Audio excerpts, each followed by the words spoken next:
Hello, everyone. Hope you're doing well.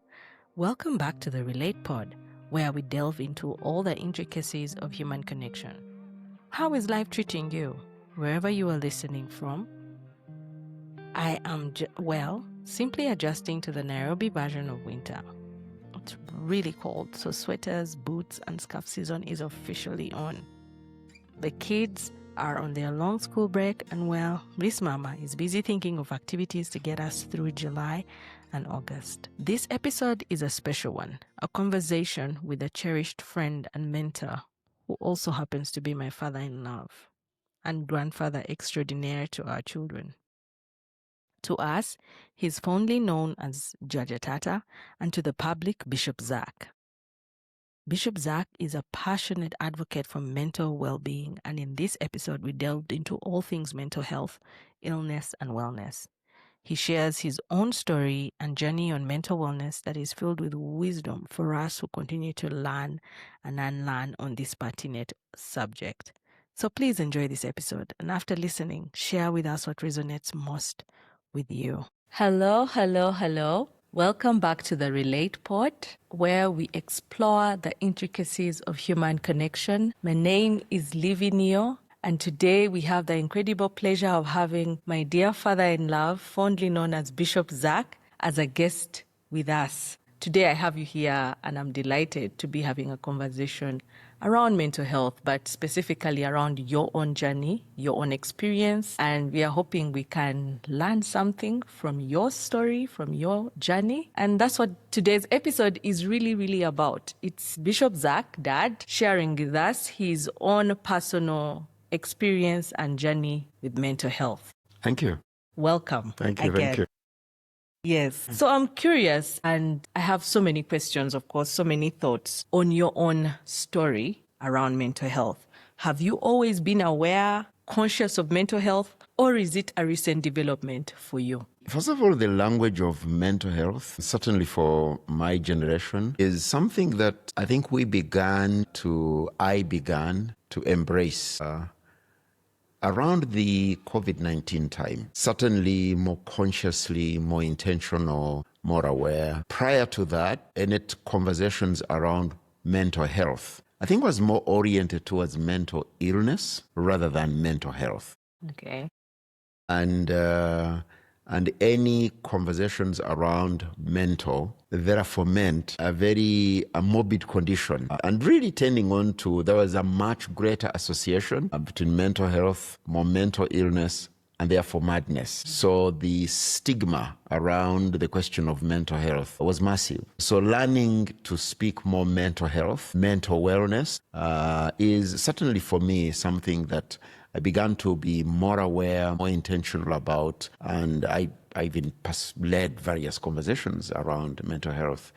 But the time was much more aware, I think, around 2019, 2020. So it's not too long ago that this conversations, awareness, the language of mental health entered my vocabulary in a very more intentional way. However, I think we used different words. Certainly the word of trauma. Trauma has always been in my vocabulary, in my experience and face of it, whether it's trauma of wars. So I grew up in this country, Uganda, in which war as a phenomenon is unfortunately a part of the furniture of our existence in this country. So the traumas of war, I think more particularly the wars of northern Uganda and the armed conflicts of northern Uganda, eastern Uganda, the traumas of war. Yes, the other language that we were more used to was depression. So yes, depression. And even that, less inclined to welcome it, to describe where I am, who I am. But yes, as language. But now later, realizing that depression is part of the story is an aspect. If you don't manage depression, you're not managing your mental health, And I think there is still a difficulty, even I kind of sense within your generation, speaking about mental illness. I personally have come to a place where I am more comfortable talking about mental illness because we can speak about about physical illness. I don't see why we can't speak about mental illness, because it's an illness like any other kind, And I think that we need to be, as much as we talk about mental health, let's also be at peace talking about mental illness, because it's an illness like any other kind. And personally, I am there. I'm there to be at peace with not only speaking about mental health, but also speaking about mental illness. Okay. I would say, so you would categorize words like depression, anxiety, which are all part of the mental health conversation. Would you put them in the same category as mental illness? I think I would possibly leave it to the clinicians to be able to say the prescriptions, but I am still comfortable talking about mental illness. And I think we need to grow to learn to speak about it in those terms. Just like there are different levels, when you get a cold, a flu, and then it turns into a very serious cold, a serious flu, a fever, and so on and so forth. I think we need to learn to be more comfortable and be at peace, really. Because illness is illness, and all of us, I had to be at peace with recognizing that, there is definitely, from what I have read, there are levels of depression that are clinical, that require treatment. So, and there are certain levels of depression that are normal, we can handle. I mean, even a conversation, because depression is a level of sadness. Yes. So there is sadness that cripples us, which means it's clinical, needs attention, but there is an ordinary sadness. It's just like I wake up and my joints, are cracking, but I'm not ill. I just need to take a walk and it will be done. That's health. I like it that we talk about mental health, but I think we also need to be comfortable speaking about mental illness. Yeah. Okay. You said something about in 2019 is when you became more intentional. Around 2019 is when you became more intentional about mental health and that conversation. What sparked that? What was the catalyst for that intentionality? Absolutely. First of all, within the family, our wider family, we had members of our family who, mental illness was a reality. And 3 of them from the wider family, 3 of them actually checked into mental health facility. And so we realized, so that, this was prior to COVID. Now, we were aware of it, particularly with 1 or 2 members of our own family. But when they all needed to be checked into a mental health facility, then that woke me up. I could no longer pretend, because these are members of our family, our wider family, very close, very, very close. So that was one. Secondly, COVID-19 did it evident, especially because there were so many deaths, and the levels of trauma and depression. And at that time, I was very, very much part of our think tank reflection group, we called Interface. So we then became intentional on convening conversations around how do we sustain good mental health in the light of so many deaths, unexpected deaths. So the trauma around and therefore COVID-19 illnesses that could turn into death. How do you manage? We had conversations with a particular company with which I was consulting for, and it was evident that people were not coping at work. This whole idea of working from home created a crisis, created some forms of trauma. People, how do you work around this? So yes, the COVID-19 pandemic created circumstances in which we couldn't now anymore not talk about mental health. Also, therefore, we needed to talk about mental illness and just to be to be aware, and therefore recognizing that, the psychiatrist, the psychologist, the clinical psychologist, the counseling psychologist, these are people that we needed in our spaces, in our homes, in our families. Would you say, for me, I think one of the things that COVID-19 brought to the fore for me personally, talking about mental health, was the level of isolation that the pandemic brought. And I think people being locked up, people being pulled out of spaces where, they could commune with others, I think in some way also exacerbated. Absolutely. Depressions of a clinical nature were... and then I should also say that dear friends of mine who were going through their own traumas. There is a younger man, a younger man, who sought me out during that time and became very honest about his own mental illness. I began to be more aware of the spectrum of mental illness. This dear friend of mine came to me and he said, I'm writing a book about my own journey. And he said, I was diagnosed with a bipolar condition many, many years ago.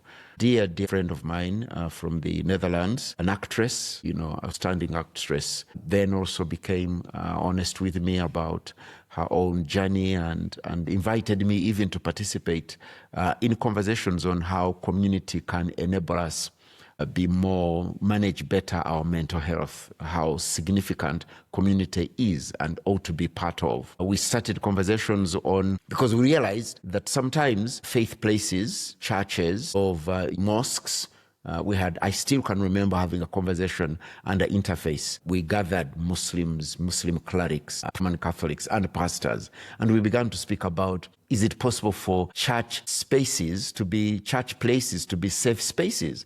Because the consensus was the stigma by these quote-unquote religious places, which ordinarily you would hope would be safe places for people struggling in one form of mental illness or struggling with various aspects of mental health. You would hope, but it actually became very clear that religious places are the stigma around mental health, mental illness is even justified through readings of scriptures, justified through perspectives about being spiritual, So again, we realized, wow. And the question therefore became, for me, as you can imagine, as a person who has served in churches, who is an ordained minister, how can religious places, how can these places in which people are calm, how can we make them safe spaces for mental health? So yes, we had that deep conversation, and it was gratifying to get a sense of, it's horrible, the stigma that religion does. Imputes, creates, and let's be more intentional. How can we transform these religious places into safe spaces for mental health? I am also wondering your own specific journey with mental health. Have there been moments, can you share with us a few moments when you have struggled with your own mental health, when you've sensed a form of struggle? Yeah, so as I said earlier on, I wouldn't call it I was struggling with mental health. No, I didn't call it that. I didn't have that language. But now in retrospect, I certainly can say, yes, I was struggling with various levels of challenges of mental health. One very specific one that I do recall is 2000.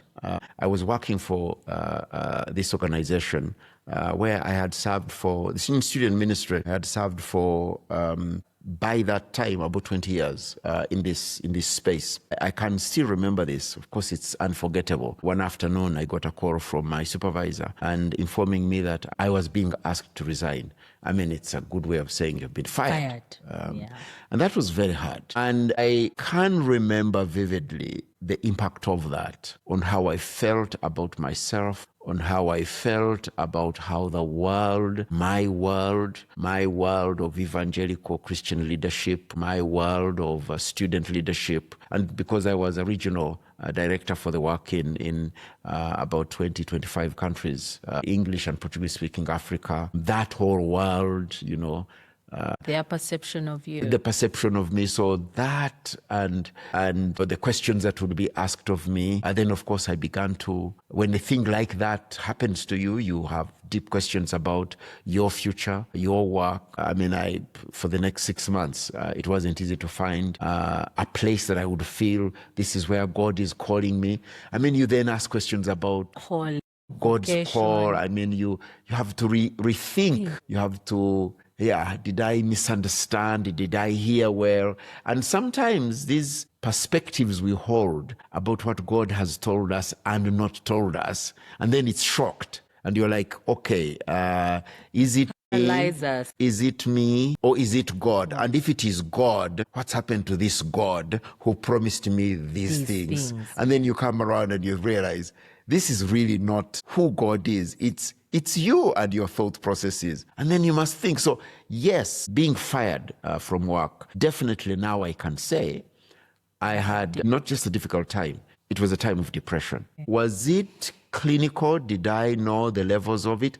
I can't say. because I didn't check into to see a psychologist. I didn't see a counseling psychologist or a clinical psychologist. Please remember, there was stigma around, even the thought, and aren't I going to make it worse for myself? Already, I've been fired. And now, then people here is very, very unnecessary pressure on myself, of course. Yeah. And so, yes, I think that was the time I think I could have been helped if I had reached out. I think I could have managed it better, but I didn't know better. The stigma, I came to learn as we began to reflect on the question of mental health and the stigma around mental illness, stigma around challenges of mental health. I actually realized that the worst form of stigma is that which is self-imposed. Yes. It's not just it's just the stigma against yourself. It was that self-imposed stigma, of course, which itself is associated with the community, the society of which I'm a part. Expectation. Yeah.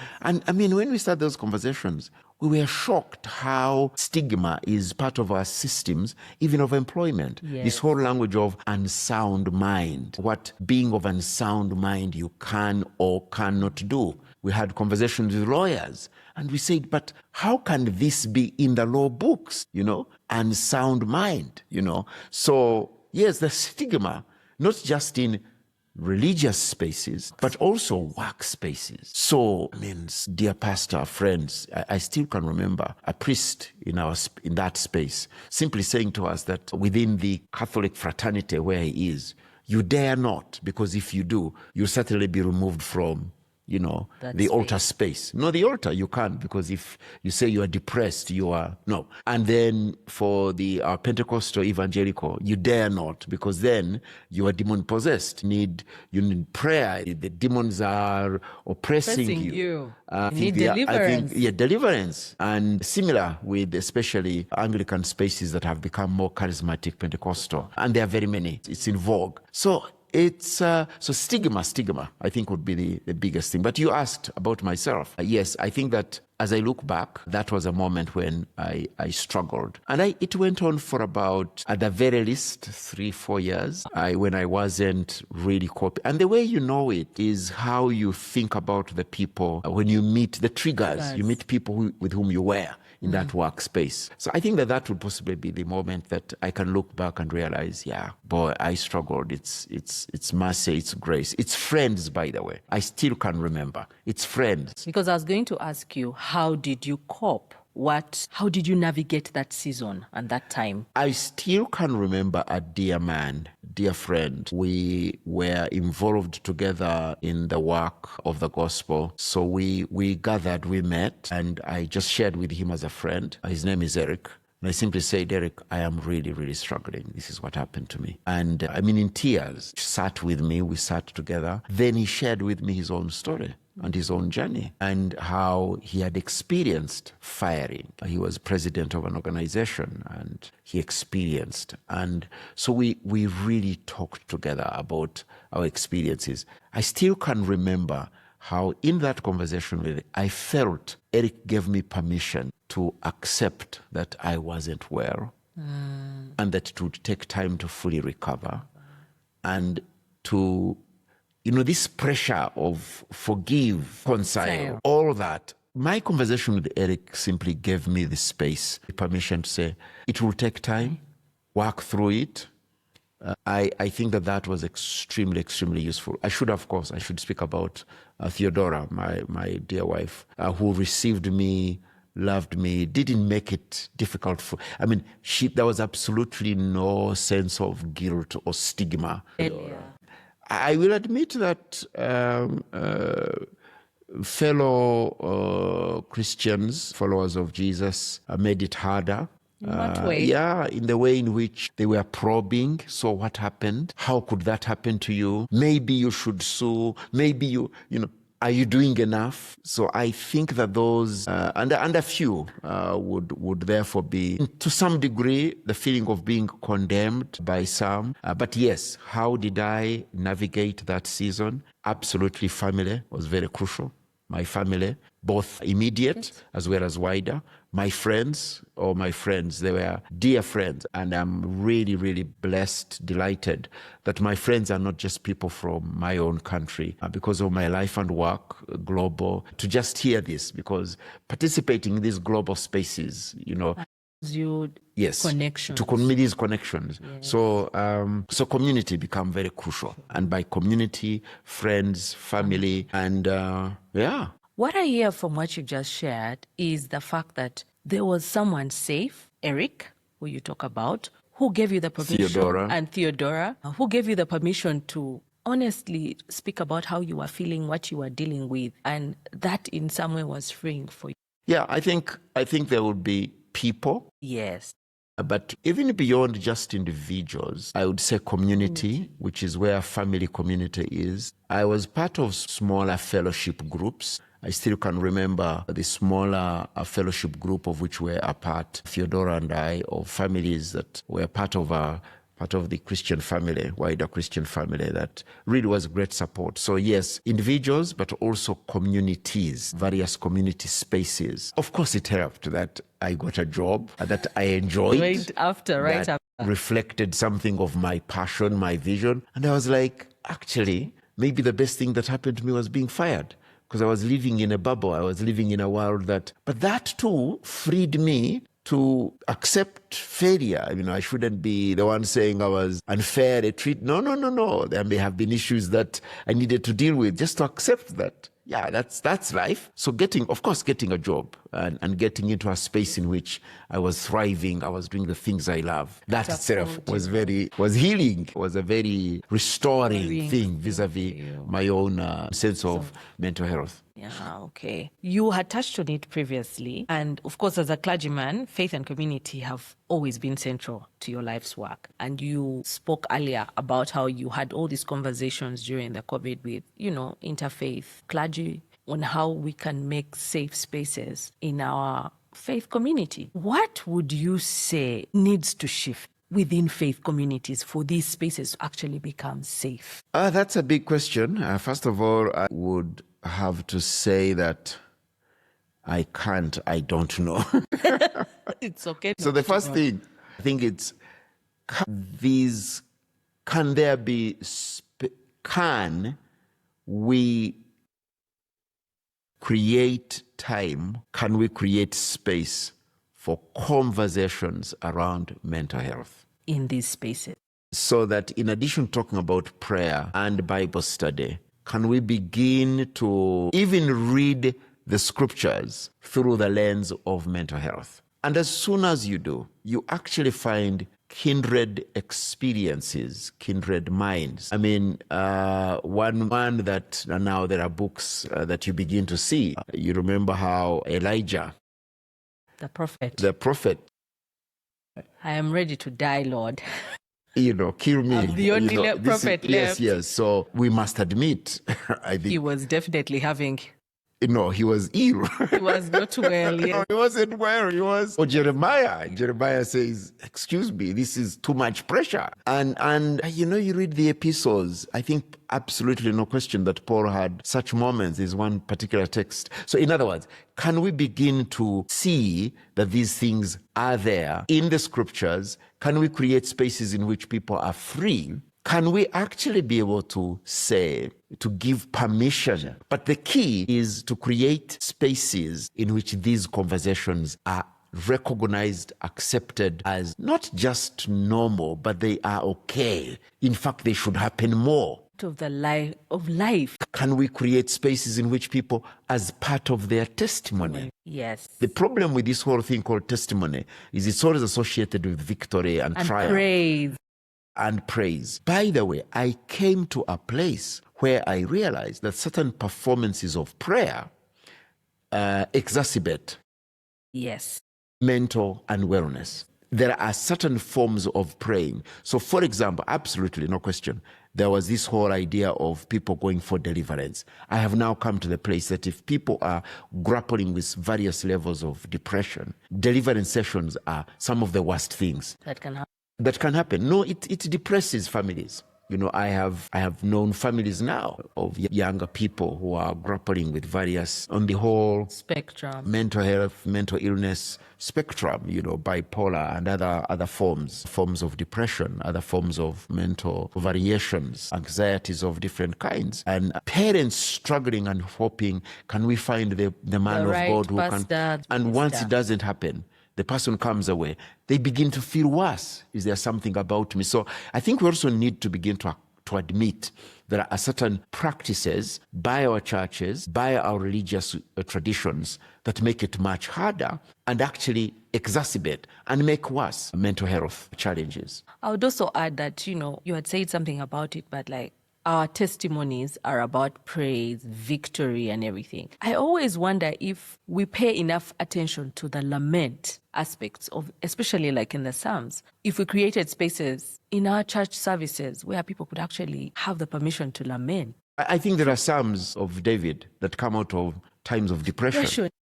But you see, we think that, and sometimes because we don't read those Psalms with the understanding that David is having mental health challenges, we think that David is prescribing a way of behavior. Like when David is cursing those of his enemies. Kill them, throw their children against stones.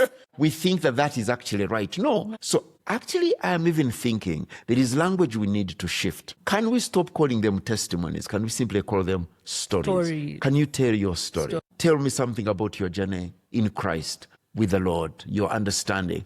Because when you call it a testimony, you are demanding of yourself to be sure that God did something. And sometimes we just have to admit, I'm not sure God did something. I'm still on that journey. I'm still on the journey. So can we actually... So the language we use, you asked what else should change. So I was suggesting ways in which we read the sacred texts, ways in which we... So first was create spaces in which it's okay. Conversations, permission. To speak about, I am unwell, I have gone through a depression, I don't even know whether I need to see a psychiatrist. 2, create opportunities in which we can read the scriptures with a mind of maybe Paul was struggling, Peter was struggling, because these are human people. These are just like us. 3, can we be intentional on creating spaces by which those who are not coping can actually share? And can pastors go through, I know we do in the whole training, certainly those who've gone to theological school, and that's why it's useful for pastors to actually go through training. Part of the requirement in pastoral care is the pastoral care and counseling courses, which help teach psychology and so on. But also make it's actually absolutely fine to seek help from a counseling psychologist, from a clinical psychologist, and from a psychiatrist. There's absolutely nothing wrong. It's not going shameful. To see a doctor. I mean, just like we go to see a doctor, a physician, a surgeon, it's absolutely, let's make it's okay. But so the thing, there is also language we must begin to avoid. This thing called prayer counseling, we must interrogate it. Prayer is prayer. If you need counseling, go to a counselor. Yeah. And pastors, if you don't have the counseling skills, just refer to people to counselors. Have counselors attached to your... Yes, exactly. I think that we need to be... It's illness. As I said, let's be open about illness amongst us. Mental illness is amongst us, and mental illness is cured, absolutely, And so it's okay. Just like it's okay to be in church and have malaria, be in church and have I'm diabetic, I am diabetic. It's true. I'm not just telling us, I am diabetic. It should be free. It should be okay to say, guys, I'm struggling mentally. I need a break, just like all these illnesses are normal. There's nothing Let's normalize. Normal. I don't know that it's normalized. Let's see, because it's normal. It's not us making it normal. It's it is already normal. Yes. Yeah, that's true. Let's accept that this is it. It's life. We all go through it. So can we make sure that the language also changes? There is certain language we must renounce that make it harder for people. Don't be in a hurry to prescribe deliverance. No, don't be in a hurry. Maybe what the person needs is to speak to somebody who will listen to them. So yes, definitely there needs to be certain changes in practices in these religious spaces, these churches. Wow. Thank you. I hope pastors will listen to this pod. Get some tips. I hope you touched on it. Not only pastors, by the way, I agree, pastors, but even those who submit themselves to pastors. Yes. Yes. Because sometimes, please, we are the ones who say, hey, I need deliverance. I need your touch. Yes. You have touched on it, but I want us to go a bit deeper in it. There's often some sensitivity around counseling and professional mental health support. Why do you think there is that? Speak into that. First of all, the professional counseling itself, the profession of the clinical or counseling psychologist, let's admit, it's new. Yes. It's very new. I think the first graduates in this country of clinical or counseling psychologists, the first of that course at Makerere must be, I don't think it's even more than 30 years. So it's a very new field, and that's good. Let's embrace it. But secondly, the other thing I really would like to say is let's also let it not sound as though we didn't have these healing processes within African traditional healing practices. Because the role of the auntie, the role of the uncle, the role of the family, the idea that you need to see some expert, that always was there. And I think there was an awareness of the challenge of these conditions within our own societies. So I think it's also being able to acknowledge, these counseling practices have always existed. They were not named as such. There are different ways. The degrees were not offered by universities, but offered by lived experience. Yes. So yes, let's make it, it's okay. It's absolutely okay. And I think the first people who need to be able to say it's okay is us who are community leaders, who are faith community leaders. The workplace needs to be a safer place. I think that there needs to be a review of the laws. I personally am very persuaded that this whole language of unsound mind should be struck off the law books, because it makes it very difficult. And then it should be easy. Now, in countries like ours and several African countries, this whole idea that people who've gone through armed conflict need to definitely receive care, counseling care. Post-traumatic stress disorder. Yes. I sometimes think we are being led by people who are struggling because they've been in wars and killed. And so I think we just simply need to recognize and take away the stigma. So first, the leaders. So I would say to people who've participated in any amount of wars, I would say to policy makers in our countries to simply not only not acknowledge it as that which exists, but create places, mechanisms, spaces in which PTSD, post-stress, PSTD, post-stress traumatic disorder, that thing, can be dealt with. Churches need to be more honest. As a bishop, I need to start up and say, hey guys, I had moments of deep depression. It's my friends who supported me. So that way, it becomes okay for people to share and be the leaders lead by example and acknowledge it. All these things need to happen. And to be able to say, yeah, I needed to see a counseling psychologist. Create ways of conversations, of behaving that will simply say, it is okay. There's nothing wrong. Let's deal with these stigmas. And counseling psychologists, clinical psychologists, psychiatrists, can we have the mental health referral hospital, Butabika. Yes. In some of the conversations, somebody was suggesting that maybe we should change the name from Butabika because Butabika itself has stigma. But even I think about it now, growing up, if you were told you're going to Butabika, that's the end. You are Butabika case. So immediately you know that that's not a place anyone Let's talk about Butabika as a place for healing. And it actually is a place for healing. Of course, for me, my time as a bishop in the city of Kampala was really such an amazing. One of the places I loved deeply to serve, to be in ministry, to visit, was actually the Butabika Hospital.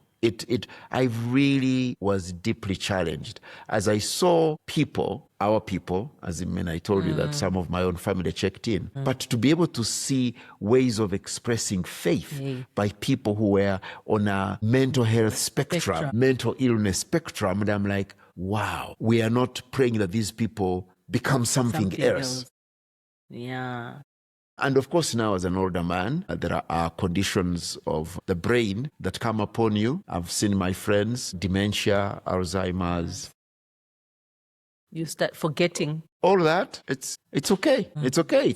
It's human. That's how humans are. The human experience. Yeah. So, yes, let's accept it. Let's tell our stories, and it's absolutely fine. I'm thinking about a listener to this podcast who may be concerned about a father, a brother, a son, or even a friend, or even their own selves. And they're wondering, how do I even initiate the conversation? What would be your gentle advice to them? How do they even begin? You know, you see someone in your family struggling, but maybe they are not willing to admit it. They're not willing to even go there. Where does one start? I think that there are actually fairly obvious situations that we need to be more intentional in addressing. My elder brother, I speak about with pain, my brother Enoch, not only used but abused alcohol, certainly had become an alcoholic. And in our societies, let's just accept, at that time, I didn't realize that becoming an alcoholic was actually a disease. My brother was ill.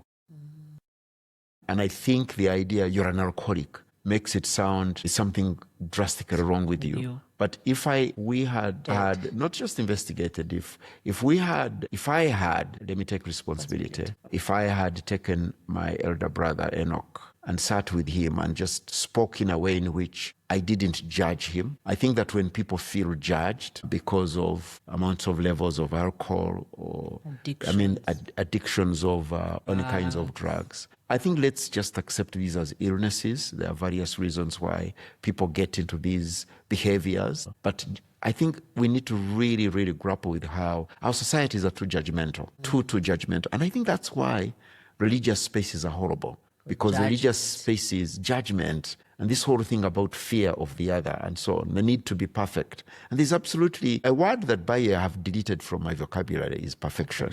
I don't even, some people say no one is perfect. So I'm like, why do you even need to say that? No one is perfect. So I think that judgmental ways of behavior, firstly, there are real life behavioral conditions that indicate unwellness, a level of illness, a level of failure to cope. I think let's be able, if you have a brother, a sister, a father, a mother who are not coping with how they are consuming alcohol, or there is evidence of something, relate to them in ways that is not judgmental. If you don't have the right, the freedom, because sometimes it's important to know whether we have the space, the right to speak into people's lives. Admit it and be able to find somebody who might be able to speak into their lives and help them come to a place where they can begin to think, maybe I'm not coping. I think I would say that, therefore, if you have such a person and you're suspicious about yourself, let me start with yourself. You're so sad you're not coping. You wake up in the morning, you don't want to wake up, you want to stay in bed, you have issues with personal hygiene. All those, there are various symptoms. Just talk to a friend, I spoke to Eric, and I didn't tell Eric I'm mentally depressed, but Eric realized their life condition. So talk to people. If you realize you don't have a way into their lives, find somebody who might be able to have that space. Parents, this judgmental way of parenting needs to be able to change. Let's not drive our children to the edge. Children are themselves having genuine struggles. Children should be allowed to feel certain ways emotionally. Like we need to receive permission across so parents, certainly those who are responsible as community leaders, whether in the church or in the wider community, we have a greater responsibility to care for those under our care and to be able to create spaces as well as systems that enable people to know where to go. I am very persuaded right now that every corporate organization needs to be able to be intentional about spaces where people can go or people they can go for help if they are feeling they are not coping. I think that every corporate organization, I think government needs to make this much more mainstream. I think our school systems, I would say that counseling the school system, senior teacher or the senior, or there needs to be, I think that we need to have teachers' responsibilities in the school system are like counselors. Because we have also discovered that a lot of this begins, this morbidity, this way of failing to cope, begins actually a lot in the adolescent period. So if you don't catch in the adolescent period, so we need this in our school system. We need it in our churches. We need it in those, what are sometimes called meaning-making centers, churches, schools, workplaces. So yes, absolutely. This needs to be part of the story of work, the story of faith communities. It needs to be.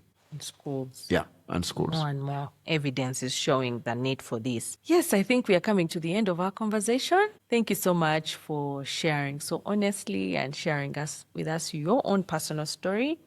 And my main takeaway is that as a faith leader, as someone who spends a lot of time in faith communities, how do I become, or how do I encourage all of us in these faith communities to be honest, to be vulnerable, to share our own stories? Because it's in sharing our stories that we give permission to others to share their stories.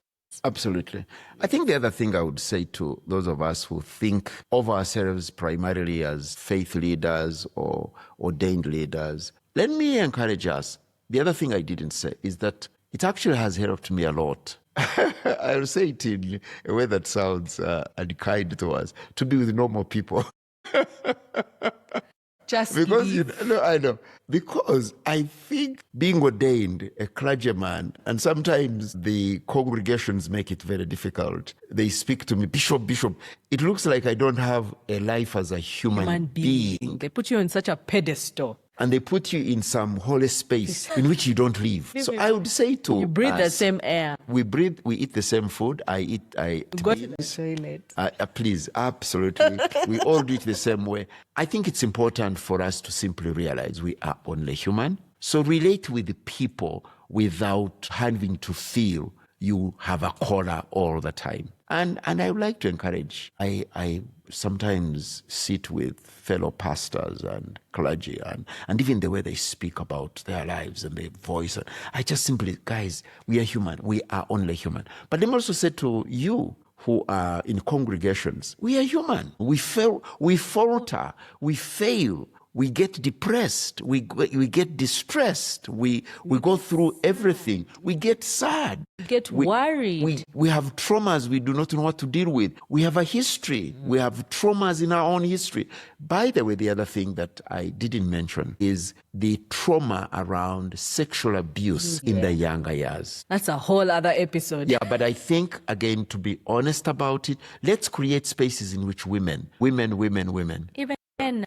men nowadays, but allow me to, because I think the abuse of women within the household, uncles, domestic workers, I think that there is actually a lot of that. Yeah. Again, because church spaces, just spaces, women are made to feel guilty for what happened to them. Yeah. There are people carrying all this weight. So let's recognize we are only human. Amen. Let's relate with one another. And God is awesome. None of us has monopoly of knowing who God is. So it is human. It's tough. It's a journey. Let's tell our stories. So let us, we who are put on that pedestal, be the first ones to say, no, we are actually people. Every one of us is ordinary. And it's okay to be this way. Amen. Thank you. Thank you so much for your invaluable story, for sharing so openly. Not sure about invaluable. It's just my story. But thank you very much. Thank you. I appreciate this moment. All right. This was amazing. See you soon on the Relate Pod. Catch you next time. Goodbye. Thank you. What an incredibly powerful conversation with Bishop Zac. I am always amazed at how deeply aware he is of his own humanity and the profound permission he grants all of us to acknowledge our fallibility, while still recognizing the divine at work in and through us. His personal story, sharing the very real experience of failure and depression after being fired from a job, is one that I know will resonate with many. It's a raw and honest reminder that these struggles are a part of the human experience, regardless of our roles or perceived strengths. His insights powerfully underscored the vital role of community in navigating the difficult moments of our human experience. The support, understanding, and shared burden that a true community offers simply cannot be minimized. So as we close this episode, I encourage you all to check on one another. Let's also challenge our leaders to lead the way in creating space for real, vulnerable conversations about our human experience. One that is at times riddled with pain, suffering, illnesses, and yes, even failure. Well, until next time, take care of yourself. Goodbye.